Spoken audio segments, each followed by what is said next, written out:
Jerami seringkali disepelekan oleh para petani dan buang begitu saja atau dibakar setelah musim panen padi. Tidak banyak orang yang tahu bahwa sebenarnya jerami memiliki banyak manfaat, salah satunya diubah menjadi bahan bakar melalui proses fermentasi dan ekstraksi.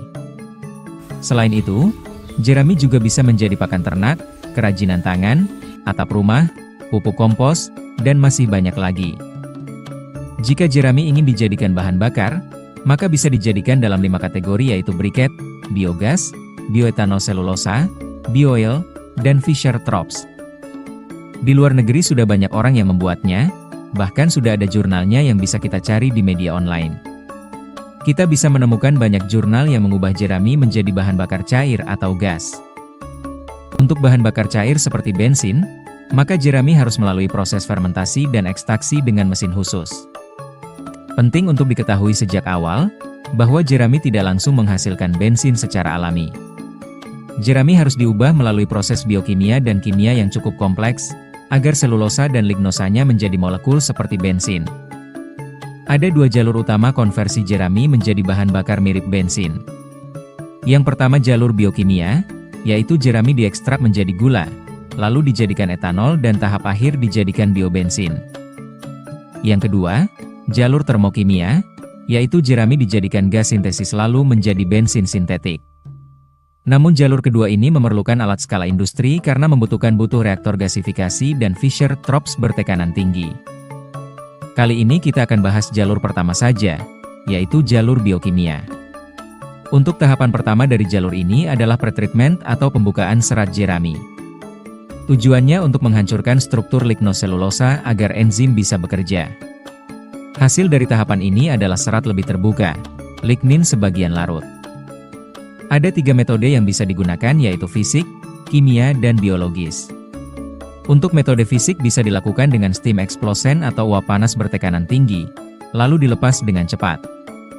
Metode kedua yaitu metode kimia dengan larutan asam encer, H2SO4, 1-2%, alkali, NaOH, CaOH2, atau amonia.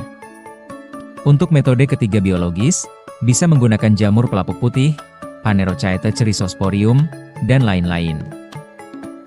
Setelah dilakukan tahapan pertama, dilanjutkan ke tahapan kedua yaitu hidrolisis enzimatik. Tahapan ini ditujukan untuk mengubah selulosa atau hemiselulosa menjadi gula sederhana, glukosa, silosa. Rumus reaksi yang dibutuhkan seperti yang nampak pada layar, C6H10O5N plus NH2O, diubah dengan enzim agar menjadi NC6H12O6. Setelah itu menuju tahapan ketiga, yaitu fermentasi. Langkah ini bisa dilakukan dengan menggunakan ragi atau Saccharomyces cerevisiae. Tujuannya adalah mengubah gula menjadi etanol plus CO2. Rumus yang dibutuhkan adalah C6H12O6 menjadi 2C2H5OH plus 2CO2. Setelah itu menuju tahapan keempat, yaitu distilasi dan dehidrasi. Tahapan ini bertujuan untuk memisahkan etanol dari campuran, biasanya 8-12%, hingga menjadi 95-99% fuel grade ethanol. Selanjutnya tahap terakhir yaitu mengubahnya menjadi biobensin. Etanol bisa dikonversi jadi bensin sintetis melalui catalytic dehydration, etilena, oligomerisasi dan alkilasi, hidrokarbon C5C12, katalis umum, zeolit, HZSM5.